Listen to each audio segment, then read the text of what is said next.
Y para conocer algo de este oscuro personajillo, recordé que en el semanario En sus 13 de hace unos años leí una opinión de Rodrigo Núñez Carballo con el título de Gusano a Alacrán. Efectivamente, en el Twitter de este semanario se publicitaba tal opinión, que se encontraba en el número 449 del año 10.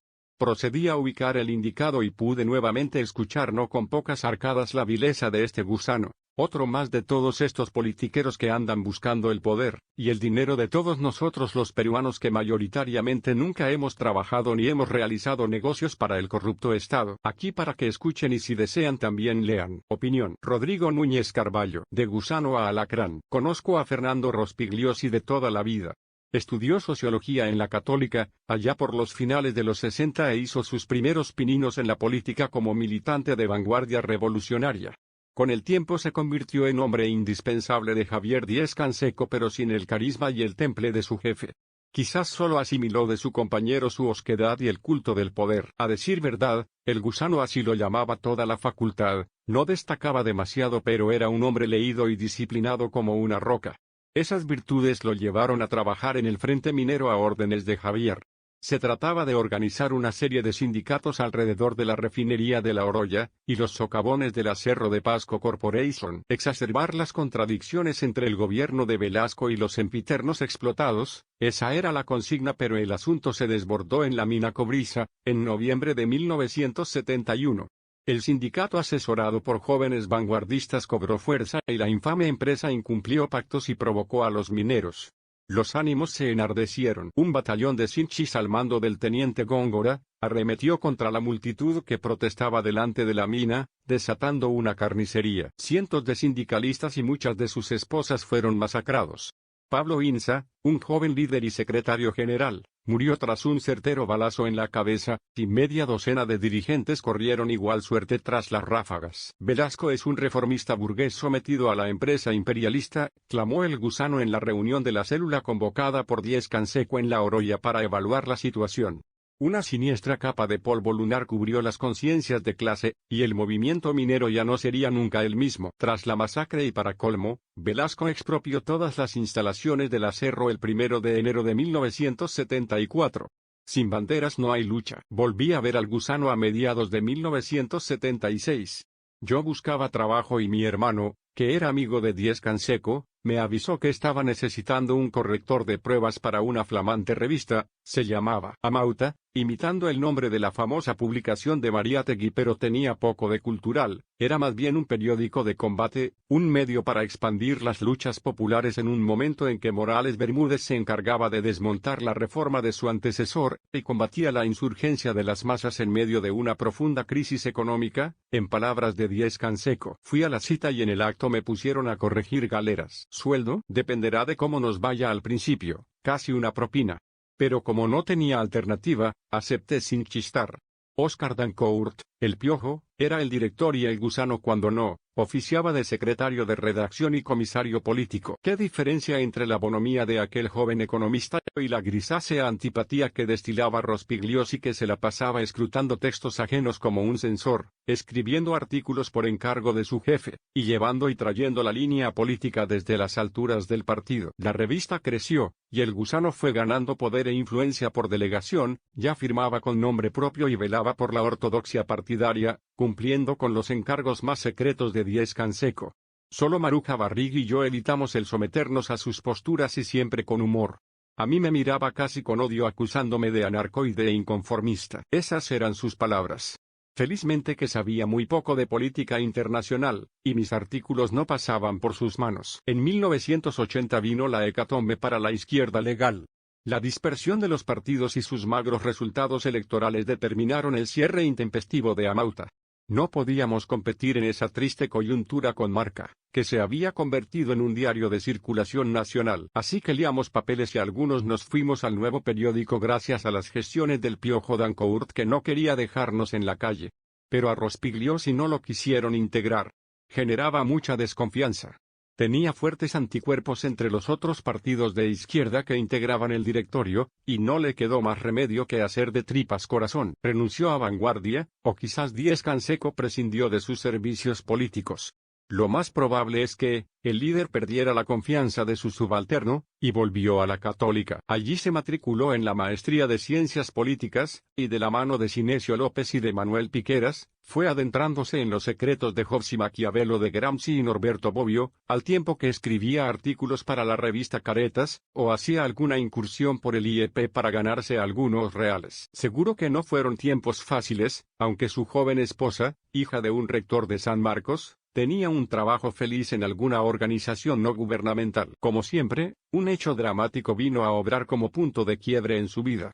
Un accidente postró a su esposa en una cama hospitalaria durante meses, y la economía familiar se tambaleó. Quedó endeudadísimo.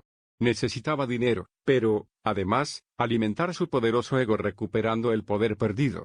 Ahora en las antípodas de Díez Canseco. En aquellos tiempos de bombas y apagones la senderología fue una honrosa salida para el desempleo. Además, conocía el medio y la pluma lo ayudaba. Terminó de editor de Caretas y desde allí alimentó su vocación de comisario. Entró en contacto con agencias extranjeras, y vendía sus servicios de consultor de seguridad. Fue informante de la DEA a cambio de obtener primicias, y penetró en las telarañas de los servicios de inteligencia, submundo que descuida la entereza y fomenta los dobleces y, claro, fue virando hacia posiciones cada vez más conservadoras y autoritarias, mimetizándose con sus antiguos enemigos. Con esos antecedentes se presentó ante un Toledo que ya se perfilaba como el candidato ganador en las elecciones del 2001. No perdió su tiempo.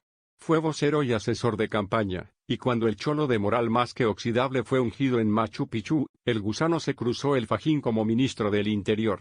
A no dudar, se trataba de una revancha maestra. Díez Canseco apenas si era congresista de una bancada minoritaria. Por entonces ya se declaraba abiertamente de derechas, e impuso un estilo represivo en el ministerio, aunque sus principales funcionarios, Carlos Basombrío, Gino Costa y Ricardo Valdés, provenían de filas, más bien caviares, lo que supuso no pocos encontronazos. La intransigencia llevó al gusano a enfrentarse al pueblo arequipeño que se oponía a la privatización de dos empresas eléctricas, Egasa y Egesur.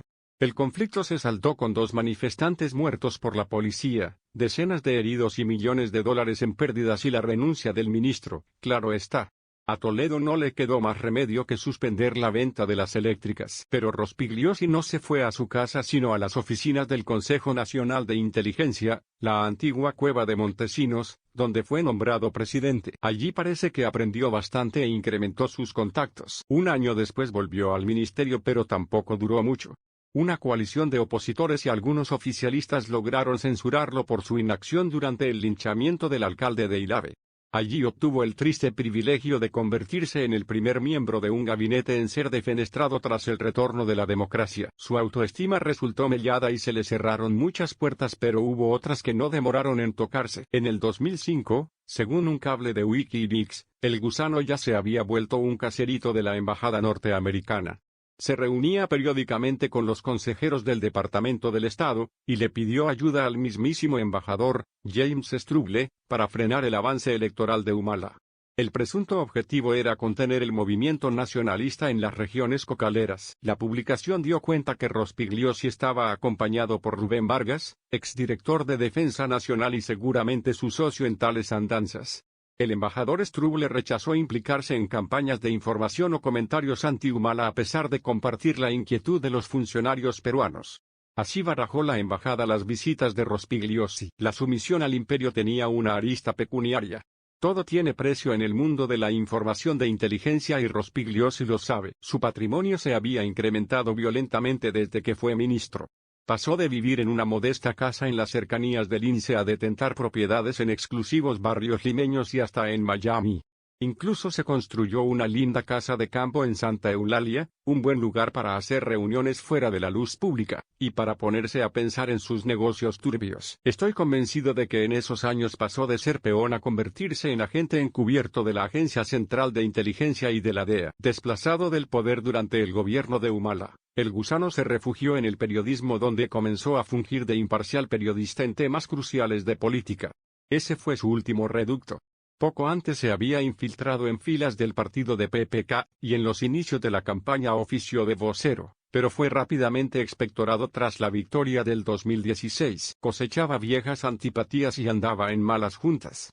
Se había vuelto inseparable de un agente cubanoamericano llamado Mario Elgarresta, y dentro de la policía generaba resistencias. La cartera de Interior recayó entonces en Carlos Basombrío, un hombre más potable y más higiénico. A Rospigliosi sí le ofrecieron la Dirección Nacional de Inteligencia, pero fue vetado por el sector de Gilbert Violeta, que tenía también negras ambiciones. Luego le ofrecieron un puesto segundón en anticorrupción de la policía, pero no aceptó e hizo berrinche. Renunció al partido del CUY y les juró venganza a sus detractores. El misil de sus iras esta vez fue Carlos Basombrío, su antiguo amigo y socio en alguna empresa de servicios de inteligencia. Cuestionó acremente su política de seguridad en su columna de El Comercio, y metió insidia como solo una lombriz puede hacerlo. La respuesta de Basombrío en un tuit fue contundente: yo solo conocía a un gusano que bajó a Alacrán y de allí a la nada. La asociación entre ambos terminó abruptamente. Del izquierdismo primigenio, no quedó nada. Lo demás es conocido. Le pagan ahora por defender mafiosos y narcos y hasta cobra por asesorías a personajes siniestros como Pedro Chavarrí. Con él se reunía y se reúne aún. ¿Es Rospigliosi un periodista? No, es un agente del mal, que se hace pasar como analista independiente cuando en realidad es un espía y un contraespía de oscuras organizaciones, la CIA, la NSA, la DEA, y es además protector mediático de organizaciones criminales como los Cuellos Blancos, articulado con el poder de apristas y fujimoristas. Sus opiniones tienen precio, y ya no hay ideología de por medio. Alguien me dice por allí que estamos ante un nuevo Eudosio Rabines, aquel comunista que terminó trabajando para el Departamento de Estado norteamericano a mediados del siglo pasado. No lo creo. Eudosio fundó un partido, fue dirigente internacional y no fue chupe de nadie, e ideó como funcionario del Comintern dos experiencias históricas únicas: los Frentes Populares de Chile y de España en la década del 30. Rospigliosi no tiene nada de ideólogo, y solo ha escrito malos y deleznables libros ONGeros. Rabines, en cambio, fue un autor de difusión internacional, de Yen and Wei, traducido al castellano poco después como La Gran Trampa, recibió numerosas reediciones y hasta hoy es libro de cabecera de muchos fachos. ¿Hasta dónde llegará Rospigliosi? Nadie lo sabe, pero no hay duda de que tendrá el aguijón siempre alerta.